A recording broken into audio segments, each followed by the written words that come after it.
All right, welcome to another episode of our Biblical Story Series. I'm Pastor Anthony, this is Brendan, and we're continuing the following and final episode on the Old Testament and slavery, which has been a very controversial issue that's created a lot of discussion and questions.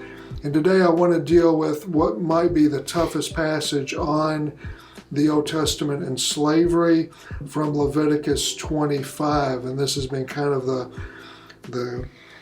hinge passage, which stirs up a lot of questions in regard to this. So I'll turn it over to Brendan.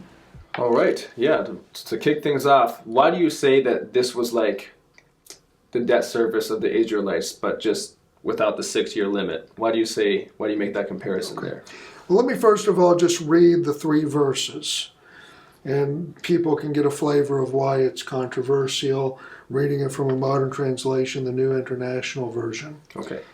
It says this, Leviticus 25, starting in verse 44. Your male and female slaves are to come from the nations around you. From them you may buy slaves. You may also buy some of the temporary residents living among you and members of their clans born in your country, and they will become your property. You can bequeath them to your children as inherited property and make them slaves for life, but you must not rule over your fellow Israelites ruthlessly. So people look at this, and rightfully so, as you read it on the surface, it looks like this is a promotion or a regulation of slavery. Fair enough. But what I think you need to do, and you go back to our previous discussion, the video and blog, understand that there are 25 to 30 verses regarding the treatment of foreigners. And I've made the case that they were to be given refugee status and protections. They were not to be slaved. They were not to be owned in property, but rather they were to be loved and dignified and given the same treatment and rights as native-born Israelites. And I just want to rehearse a few of those scriptures. Again, Leviticus 19, 33 and 34, when a stranger resides with you in your land, you shall not do him wrong. The stranger who resides with you shall be to you as native among you, and you shall love him as yourself. For you were aliens in the land of Egypt. I am the Lord your God. Deuteronomy 24, verses 17 through 18. Do not deprive the foreigner or the fatherless of justice, or take the cloak of the widow as a pledge. Remember that you were slaves in Egypt, and the Lord your God redeemed you from there. That is why I command you to do this. Forced slavery was completely banned. It was a capital offense in the nation of Israel. Anyone who kidnaps someone is to be put to death, whether the victim be sold or is still in the kidnapper's possession. So one more scripture, Deuteronomy 23, verses 15 and 16. If a slave has taken refuge with you, do not hand them over to the master. Let them live among you wherever they like and whatever town they choose. Do not oppress them. So the very idea that Leviticus 25 would be regulating or advocating that you would go to the slave trade auction and then you would forcefully buy a slave or buy a foreigner and put them into enslavement would go against all of these scriptures, as well as the whole tenor of the way the Old Testament is going, that the nation of Israel would bless the other nations, and it would go against the larger scripture. So we need to take those 3 verses and understand them in the context of the other clear passages, and not just take these 3 verses alone. So I contend that these verses are about protections that are really given to the foreigners who become debt servants to Israelites. I can still see some people saying that you're interpreting around this passage, though. You're kind of just not looking it right in the eyes. You're just skirting around the edge. So what would you say to them in response?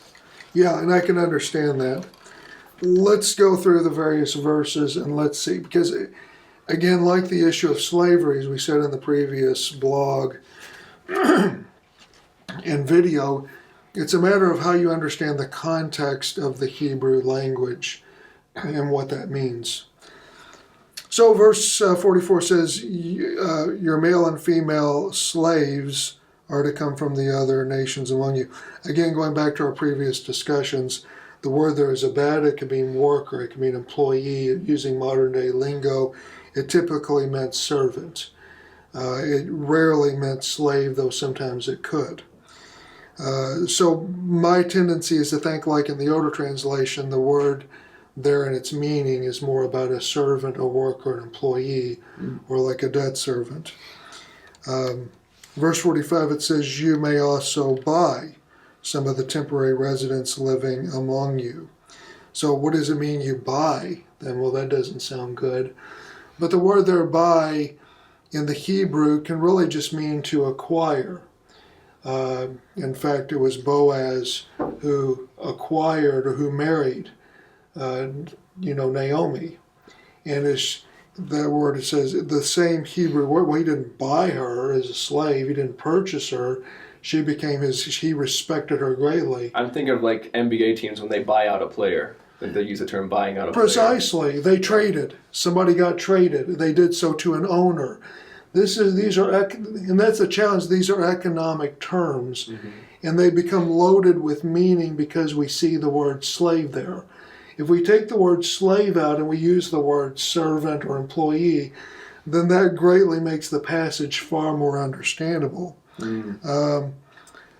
So it goes on, verse 46 says, you can bequeath them to your children as inherited property and can make them slaves for life.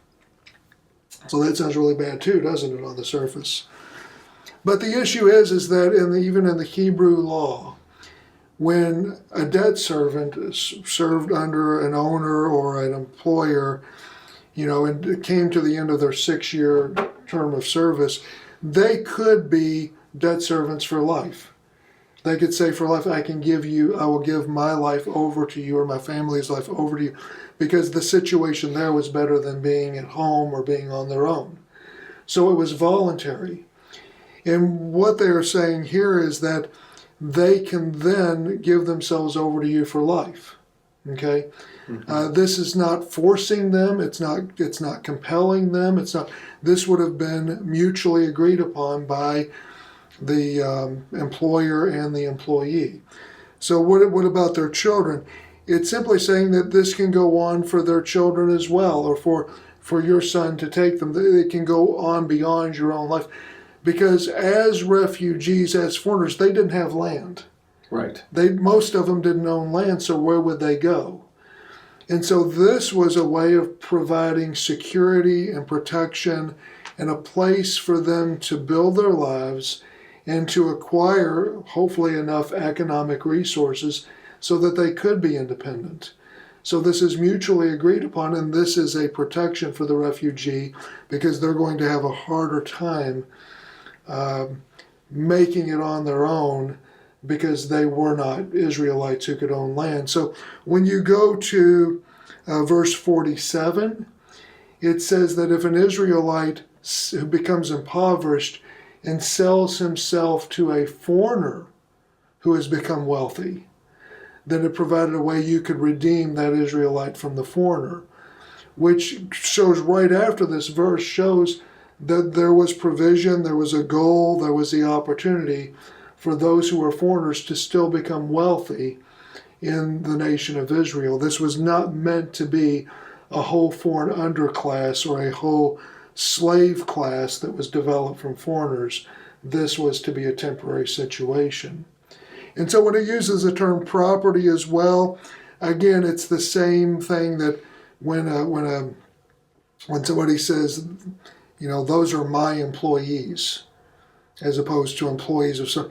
It's a term where it's hard to translate in that sense, but it just simply means that they work for you. Mm-hmm. They're part of your team, they're part of your company, they're part of your farm, as opposed to somebody else's. And that's it. Keep in mind that the law, all of the other laws said that they They are to be loved. They are not to be treated harshly. They are not to be forced. If they are fleeing an oppressive slave owner from another land, they can live wherever they want.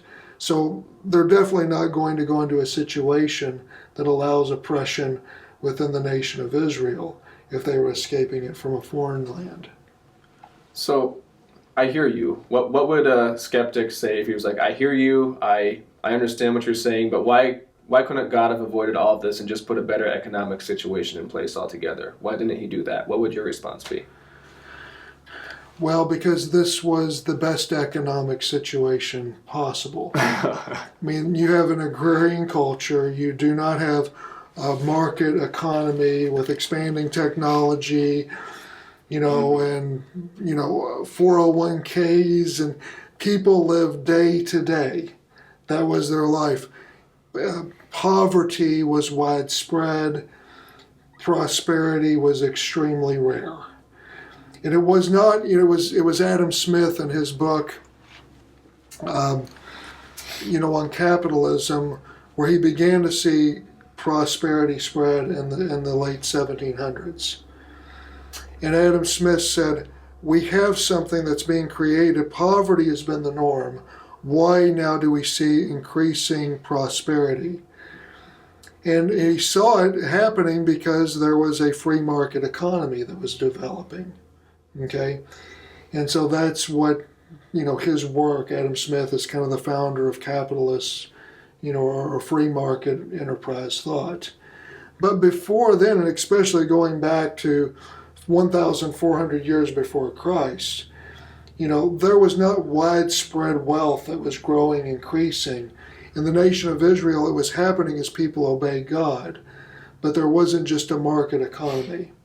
And so this was the best situation that could be provided at the time, given what resources that they had by way of land in an agrarian situation. How does this stack up to other law codes at the time? It's immeasurably better. I mean, when you look at other law codes in terms of, like, what is considered the best law code outside of the law of Moses in the Old Testament is the Code of Hammurabi, which was the Babylonian law. And it had provisions for slaves, but they were still very harsh. For example, if a slave rebelled against you, you could chop off or cut off his ear. In the Bible, it's very clear that if you injured a slave, you were to let them go. They were free from you at that point. If you caused severe injury, then you were going to face consequences yourself. To the degree that you injured the slave, you would face the same injury if it was severe. Mm-hmm. Okay. The Code of Hammurabi doesn't allow that.